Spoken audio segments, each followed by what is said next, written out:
নমস্কার ছাত্রছাত্রীরা, welcome to সানুদার শিক্ষানিকেতন। আজ আমরা দ্বাদশ শ্রেণীর ইতিহাস বিষয়ের প্রথম অধ্যায়ের একটি গুরুত্বপূর্ণ প্রশ্ন নিয়ে আলোচনা করব, যেটি সাধারণত বিভিন্ন টেস্ট পেপারে থাকে এই কোশ্চেনটি, কিন্তু এর উত্তরটা কোনো টেক্সট বইতেই ভালোভাবে দেওয়া নেই। তো চলো সেই প্রশ্নটা নিয়ে আজ আলোচনা করি। এক, ইতিহাস কি? পেশাদারি ইতিহাস কি? পেশাদারি ও অপেশাদারি ইতিহাসের পার্থক্য কোথায়? ইতিহাসের গুরুত্ব লেখো। এই কোশ্চেনটি খুবই পড়ে। তো চলো দেখে নিই উত্তরটা কী হতে পারে। ফার্স্ট আসে ইতিহাস কি। সমাজবিজ্ঞানের একটি গুরুত্বপূর্ণ শাখা হলো ইতিহাস। ঐতিহাসিক E.H. কারের মতে, ইতিহাস থেকে যে সমস্ত সাধারণ সূত্রগুলি গড়ে ওঠে সেগুলি মানুষের খুব কাজে লাগে। তাই বলা হয় ইতিহাস হলো মানব সভ্যতার ক্রমবিবর্তনের ধারাবাহিক বিবরণ। এবার আসছে ইতিহাসের পরে পেশাদারি ইতিহাস কি। পেশাদারি ইতিহাস হলো ইতিহাসের সেই শাখা যা ঘটনার সত্যতা ও বাস্তবতা বজায় রেখে পক্ষপাতহীনভাবে সুসংবদ্ধ বৈজ্ঞানিক পদ্ধতিতে রচনা করা হয়। এক, এই ইতিহাস প্রাথমিক উপাদানের উপর নির্ভর করে যথেষ্ট যাচাই ও বিশ্লেষণ করে লেখা হয়, তাই এর গ্রহণযোগ্যতা বেশি। আর দুই, মানুষের সামাজিক, রাজনৈতিক, অর্থনৈতিক, সাংস্কৃতিক ও ধর্মীয় জীবনসহ মানব সভ্যতার সমগ্র বিষয়ই পেশাদারি ইতিহাসের আলোচনার বিষয় হয়ে থাকে। এবার আমরা চলে যাব পেশাদারি ও অপেশাদারি ইতিহাসের পার্থক্য। আমি এইভাবে ছক আকারে লিখেছি, তোমরা যদি এই ছক আকারে লেখো তাহলে কিন্তু পরীক্ষকের কিন্তু আলাদা করে দৃষ্টি আকর্ষণ করতে পারবে, ঢালাও না লিখে পয়েন্ট আকারেও লিখতে পারবে। লিখন পদ্ধতি। অপেশাদারি ইতিহাস এই ধরনের ইতিহাস লেখার ক্ষেত্রে ব্যক্তিগত ভাবাবেগ ও পক্ষপাতিত্বের প্রভাব থাকে। এটা কিন্তু অপেশাদারি ইতিহাসের ক্ষেত্রে। কিন্তু পেশাদারি ইতিহাসের ক্ষেত্রে এটা কিন্তু পক্ষপাতিত্বের প্রভাব থাকে না। সাধারণত এটি যুক্তিনিষ্ঠ, ভাবাবেগ বর্জিত, নিরপেক্ষ, সুসংবদ্ধ ও বৈজ্ঞানিক পদ্ধতিতে এই পেশাদারি ইতিহাস লেখা হয়।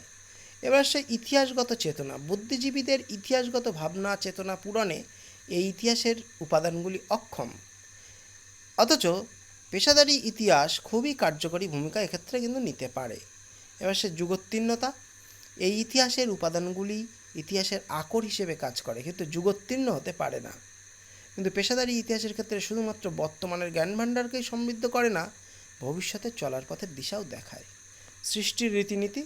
ইতিহাসের সৃষ্টির রীতিনীতি জানার ক্ষেত্রে এই ইতিহাসের বিশেষ গুরুত্ব নেই, কিন্তু পেশাদারি ইতিহাসের ক্ষেত্রে এই ইতিহাস কিন্তু খুবই গুরুত্বপূর্ণ ভূমিকা পালন করে। এর পাশে 5 নম্বর পয়েন্ট, বিশ্বাসযোগ্যতা।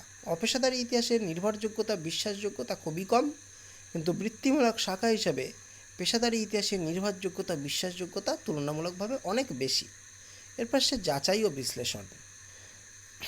ঐতিহাসিক তথ্য যাচাই ও বিশ্লেষণ না করেই অপেশাদারি ইতিহাসে কিন্তু স্থান দেওয়া যায় বা দেওয়া হয়, কিন্তু পেশাদারি ইতিহাসের ক্ষেত্রে যাচাই ও বিশ্লেষণ করেই তবেই কিন্তু তা ইতিহাসে স্থান পায়। ধারাবাহিকতা, কালানুক্রম। ধারাবাহিকতা ও কালানুক্রম অপেশাদারি ইতিহাসের ক্ষেত্রে ততটা গুরুত্বপূর্ণ নয়, কিন্তু পেশাদারি ইতিহাসের ক্ষেত্রে কালানুক্রম এবং ধারাবাহিকতা দুটোই সমান গুরুত্বপূর্ণ। কেননা যে কোনো ঘটনার বর্ণনার ক্ষেত্রে সেই ঘটনার সময়কাল কিন্তু উল্লেখ করা দরকার। এবার সে অর্থনীতি।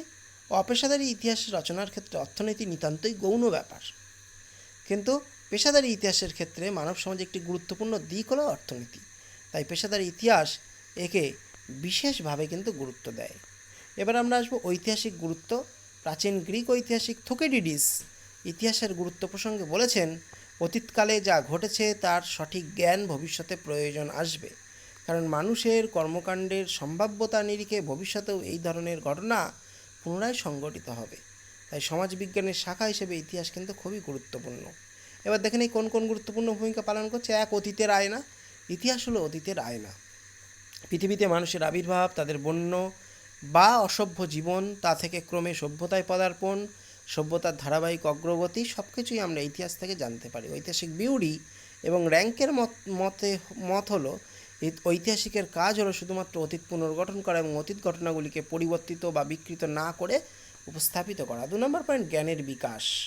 আমরা সমাজবিজ্ঞানের বিভিন্ন শাখা থেকে জ্ঞান সঞ্চয় করে থাকি, তবে এদের মধ্যে সবচেয়ে বড় জ্ঞানের ভাণ্ডার হলো ইতিহাস। মানব সভ্যতার ক্রমবিবর্তনের বা সমগ্র কর্মকাণ্ডের আলোচনা ইতিহাস থেকেই জানতে পারি। ইতিহাসবিদ কলিংউড তার দি আইডিয়া অফ হিস্ট্রি গ্রন্থে লিখেছেন, ইতিহাসের সর্বপ্রধান গুরুত্ব হলো তা আমাদের জ্ঞানের ভাণ্ডারকে সমৃদ্ধ করে তোলে। 3 নম্বর পয়েন্ট আসছে ধারাবাহিকতা। সুদূর অতীত থেকে মানব সভ্যতা নানা পর্ব অতিক্রম করে বর্তমান সময়ে এসে পৌঁছেছে। ইতিহাস এই পর্বগুলির মধ্যে বা যুগের মধ্যে যোগসূত্র স্থাপন করে যুগ ও ঘটনাকে ধারাবাহিক করে তোলে। আমরা প্রাগৈতিহাসিক, প্রাগৈতিহাসিক ও ঐতিহাসিক যুগের বিভিন্ন পর্ব অতিক্রম করে কিভাবে আধুনিক যুগে পৌঁছলাম তার ধারাবাহিক বিবরণ ইতিহাস থেকেই জানা যায়। চতুর্থত, ইতিহাস বর্তমান যুগের ভিত্তি। অতীতের সুদীর্ঘ পথ অতিক্রম করে মানুষ বর্তমান সময়ে এসেছে। তাই বলা যায় বর্তমান মানবজাতির মূল শিকড় ইতিহাসের সুদূর গভীরে গাঁথা রয়েছে। সুতরাং বর্তমানকে ভালোভাবে জানতে ও বুঝতে একমাত্র ইতিহাসই সাহায্য করে। যেমন বর্তমান ভারত নানা ভাষা ও ধর্মের দেশ। ভাষা ও ধর্মের এই বিভিন্নতার ভিত্তি যে লুকিয়ে আছে ভারতের সুপ্রাচীন অতীতে, তা আমরা কিন্তু ইতিহাস থেকেই জানতে পারি। এবার স্থিতিশীলতার গুরুত্ব। এখানে স্থিতিশীলতা বানানটা ভুল আছে, তোমরা এটা ঠিক করে নিও। যে জাতির জীবন যত বেশি স্থিতিশীল তারা তত বেশি উন্নত। এই স্থিতিশীলতা ও অগ্রগতির এই যে কার্যকারণ সম্পর্ক, তা কোনো জাতির ইতিহাস ঘাটলেই জানা যায়। ষষ্ঠত, রাজনৈতিক ও প্রশাসনিক উন্নয়ন। কোনো শাসকের রাজনৈতিক কিংবা প্রশাসনিক পদক্ষেপগুলির বিশ্লেষণের মধ্যেই আছে তার সাফল্য কিংবা ব্যর্থতার অন্তর্নিহিত কারণ। বর্তমান শাসকরা ইতিহাস থেকে নেওয়া বিশ্লেষণকে কাজে লাগিয়ে দেশের অগ্রগতিকে নিশ্চিত করতে পারেন। যেমন আকবরের রাজনৈতিক ও প্রশাসনিক পদক্ষেপের ঐতিহাসিক বিশ্লেষণ পরবর্তীকালে শাসকদের সাফল্যের চাবিকাঠি হয়ে উঠতে পারে। সপ্তমত, অর্থনৈতিক উন্নয়ন। মানব সমাজের একটি গুরুত্বপূর্ণ বিষয় হলো অর্থনীতি। কী ধরনের অর্থনীতি রাষ্ট্র বা সমাজের কল্যাণ সাধন করতে পারে সে বিষয়ে ইতিহাস সুস্পষ্ট ধারণা দিতে পারে। যেমন ফরাসি বিপ্লব, রুশ বিপ্লব ইত্যাদির পিছনে অর্থনৈতিক নীতির গুরুত্বপূর্ণ প্রভাব ছিল, যা অর্থনৈতিক নীতি নির্ধারণে সাহায্য করে। অষ্টমত হচ্ছে ধর্ম সহিষ্ণুতা বা ধর্মীয় সহিষ্ণুতা। ইতিহাস মানুষের ধর্মীয় জীবন নিয়েও আলোচনা করে। ইতিহাস থেকে আমরা জানতে পারি যে সম্রাট অশোকের ধর্মবিজয় নীতি ও আকবরের ধর্ম সহিষ্ণুতার নীতি জাতীয় রাষ্ট্রকে আরও শক্তিশালী হতে সাহায্য করেছিল। নবমত, সাংস্কৃতিক অগ্রগতি। ইতিহাস জানতে সাহায্য করে যে আমাদের বর্তমান সংস্কৃতি অতীতের সংস্কৃতির ধারাবাহিক বিবর্তনের পরিণাম। জাতীয়তাবোধের বিকাশ। নিজের দেশ ও জাতির প্রতি কোনো জনগোষ্ঠীর ভালোবাসার প্রকাশকে জাতীয়তাবাদ বলে। ইতিহাস কোনো জাতিকে তার অতীত ঐতিহ্য, মহত্ব কিংবা অন্য কোনো দেশের জাতীয়তাবাদী আন্দোলনকে স্মরণ করিয়ে দিয়ে তাদের জাতীয়তাবোধে উদ্বুদ্ধ করতে পারে। আমেরিকার স্বাধীনতার যুদ্ধ ভারতের স্বাধীনতা সংগ্রামকে এভাবেই প্রভাবিত করেছে।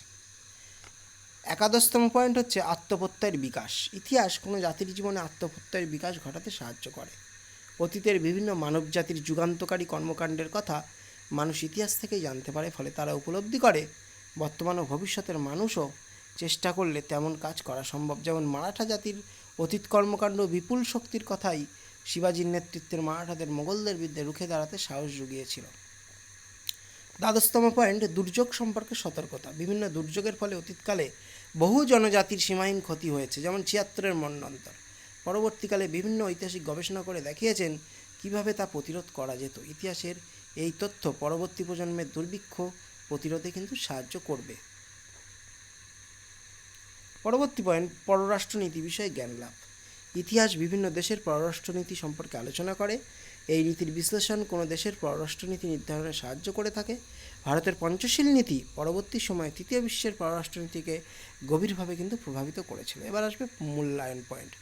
মানব জাতির সমাজ, রাজনীতি, অর্থনীতি, ধর্ম, সংস্কৃতি প্রভৃতি সব কিছুই ইতিহাসের আলোচ্য বিষয়। তাই এইসব বিষয় সম্পর্কে সার্বিক জ্ঞান লাভের জন্য ইতিহাস পাঠ অত্যন্ত জরুরি। প্রকৃতপক্ষে ইতিহাস থেকে শিক্ষা নিলে মানব সমাজ আরও সুন্দর ও নিরাপদ হয়ে উঠতে পারে। যদিও মানুষ তা সবসময় নেয় না, তাই হেগেল আক্ষেপ করে বলেছেন, ইতিহাসের দুর্ভাগ্য যে ইতিহাস থেকে কেউ শিক্ষা নেয় না।